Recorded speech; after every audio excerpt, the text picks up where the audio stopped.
Indian economy के concept को समझना काफ़ी ज़्यादा इम्पॉर्टेंट है अगर आप इंडियन इकोनॉमी के यूपीएससी के प्रीलिम्स क्वेश्चन को टैकल करना चाहते हैं तो। अब आप इस क्वेश्चन को भी देख लीजिए। ये क्वेश्चन है, भारत में प्रत्यक्ष विदेशी निवेश के संदर्भ में निम्नलिखित में से कौन सी उसकी प्रमुख विशेषता मानी जाती है। ठीक है, तो उन्होंने पूछा एफडीआई के बारे में कि एफडीआई की कौन सी विशेषता है इसमें से। ठीक है, अब इसके लिए ना आपको पता होना चाहिए कि एफडीआई होता क्या है। चलिए थोड़ा सा डिस्कस कर लेते हैं एफडीआई के बारे में। ठीक है, तो देखो यार, कोई विदेशी नागरिक है, ठीक है, इसका नाम है एलेक्स एलेक्स कैरी, मान लेते हैं इसका नाम है एलेक्स कैरी। ठीक है, अब इसको इंडिया में ना इन्वेस्टमेंट करनी है। ओके, अब ये चाहता है कि मैं इंडिया में जाकर इन्वेस्टमेंट करूं। ओके, तो ये क्या करेगा, ये या तो अपने यहाँ पे कोई कंपनी ओपन करेगा, ठीक है, या किसी कंपनी की इक्विटी खरीद लेगा यहाँ पर ये। ओके, या ये कोई बैंक वगैरह इसको ओपन करना हो तो बैंक वगैरह ओपन कर लेगा। ठीक है, तो परिभाषा ये है कि जब कोई विदेशी नागरिक भारत में आकर किसी कंपनी में निवेश करता है या खुद की कंपनी इस्टेब्लिश करता है या कोई बैंक वगैरह ओपन करता है, ठीक है, यानी किसी विदेशी नागरिक के द्वारा भारत में किया गया निवेश प्रत्यक्ष विदेशी निवेश कहलाता है। ठीक है, हो सकता है ये काम भारत के लोग अमेरिका में कर रहे हो, कोई भारत का नागरिक अमेरिका में कोई कंपनी ओपन कर रहा हो या वहाँ की कंपनी में इक्विटी खरीद रहा हो, तो वो अमेरिका के लिए प्रत्यक्ष विदेशी निवेश हो गया। तो ठीक है, हाँ, तो देखो, दो तरीके का यहाँ पर इन्वेस्टमेंट होता है एफडीआई में, ध्यान रखना। पहला होता है आपका ग्रीन फील्ड, ओके, और दूसरा होता है आपका ब्राउन फील्ड। ओके, तो देखो यार, जब कोई बंदा इंडिया में आकर कोई नई कंपनी इस्टेब्लिश करता है, मान लो कोई पर्सन आया विदेश से और उसका मन हुआ कि मैं इंडिया में आकर एक नई कंपनी ओपन करूँगा, ठीक है, तो वह ग्रीन फील्ड इन्वेस्टमेंट कर रहा है एक तरीके से, ग्रीन एफ, उसको बोलेंगे ग्रीन एफडीआई।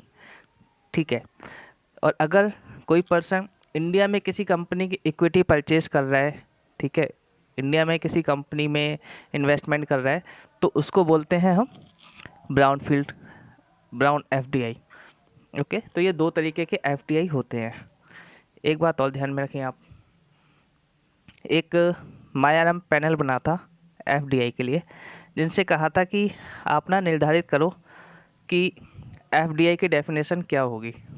ओके, तो मायाराम पैनल ने एक डेफिनेशन दी थी कि देखो, अगर कोई विदेशी नागरिक, ओके, इंडिया में आकर किसी सूचीबद्ध कंपनी में 10% के बराबर या 10% से ज़्यादा का निवेश कर रहा है, ठीक है, तो उसे एफडीआई की श्रेणी में डाला जाएगा।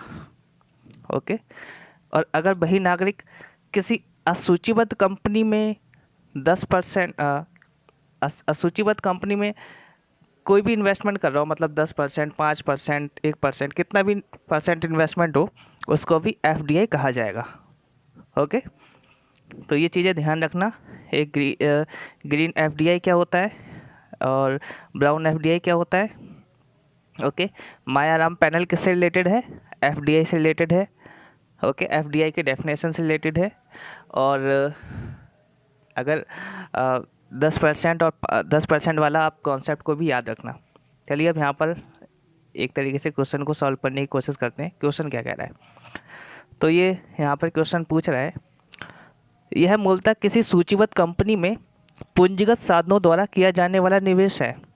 तो यह सूचीबद्ध कंपनी में भी किया जाता है, असूचीबद्ध कंपनी में भी किया जाता है। ठीक है, तो केवल सूचीबद्ध कंपनी में तो नहीं है, ये ऑप्शन तो होगा नहीं। और दूसरा ऑप्शन कह रहा है कि यह मुख्यतः ऋण सृजित ना करने वाला पूंजी प्रवाह है। हाँ, ये ऑप्शन बिल्कुल ठीक है। क्यों, मान लो कोई विदेशी नागरिक भारत में आया, ओके, कोई विदेशी नागरिक भारत में आया और उसने ना किसी कंपनी में निवेश किया, ठीक है, इक्विटी परचेज कर ली। इक्विटी मतलब एक तरीके से समता अंश ले लिए उसके। ओके, तो उसने इस कंपनी को कोई लोन नहीं दिया है, इस कंपनी को इसे चुकाना है। इस पर्सन ने आकर इस कंपनी में पैसा लगाया है, इसकी इक्विटी परचेज़ की है। अगर इस कंपनी का प्रॉफिट बढ़ेगा तो इसका प्रॉफिट भी बढ़ेगा, अगर इसको घाटा होगा तो इसको भी घाटा होगा। ठीक है, ऐसा नहीं है कि ये जाके पैसे वापस ले लेगा, ऐसा कुछ नहीं है। ओके, वो तो इसने यहाँ पे इन्वेस्ट किया है इक्विटी के रूप में, तो ये होता है कि आपका ना प्रॉफिट और लॉस चलता है इसमें। तो जैसे हमने ऑप्शन में देखा था यहाँ पर, हाँ, तो ऑप्शन बोल रहा था यह मुख्यतः ऋण सृजित ना करने वाला पूंजी प्रवाह है। तो बिल्कुल यह कोई लोन सृजित नहीं कर रहा है किसी के ऊपर। ठीक है, तो ये ऑप्शन बिल्कुल ठीक है।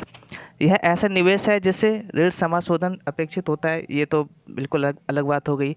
और यह विदेशी संस्थागत निवेशकों द्वारा नहीं, एफआईआई द्वारा नहीं, ये तो किसी भी नागरिक के द्वारा किया जा सकता है यहाँ पर। ठीक है, प्रतिभूति सरकारी प्रतिभूति में नहीं, ये डायरेक्टली मतलब किसी कंपनी में, बैंकों में इस तरीके का निवेश होता है, तो ये तो बिल्कुल नहीं होगा।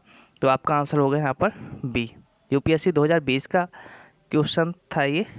ओके, और अगर आपके कॉन्सेप्ट इस तरीके से क्लियर है तो आपको ना इस तरीके के क्वेश्चन को सॉल्व करने में कोई दिक्कत नहीं आती है।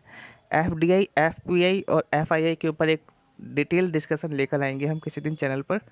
ओके, तब तक के लिए थोड़ा सा वेट कीजिए। और बैलेंस ऑफ पेमेंट का भी एक अच्छा लेक्चर आने वाला है जल्दी। धन्यवाद।